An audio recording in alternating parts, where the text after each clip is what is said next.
আসসালামু আলাইকুম রহমতুল্লাহ বরকাতুহু। আমি মোহাম্মদ শামসুল আলম অত্র প্রতিষ্ঠানের দিবসা মহসিনুল উলুম মাদ্রাসার প্রতিষ্ঠাতা পরিচালক। অত্যন্ত গরিব এলাকায় এই প্রতিষ্ঠানটি এলাকার সাধারণ জনগণ অনুদানে পরিচালিত। এই প্রতিষ্ঠানটি 150 থেকে 200 ছাত্র এখানে গরিব অসহায় তাদেরকে ফ্রি ব্যবস্থা করা হয়। আর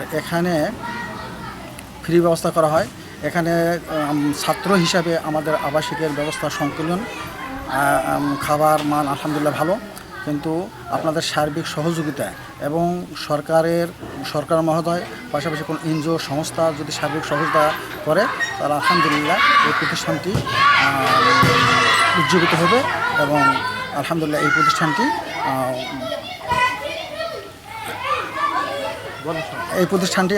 প্রতিষ্ঠানটি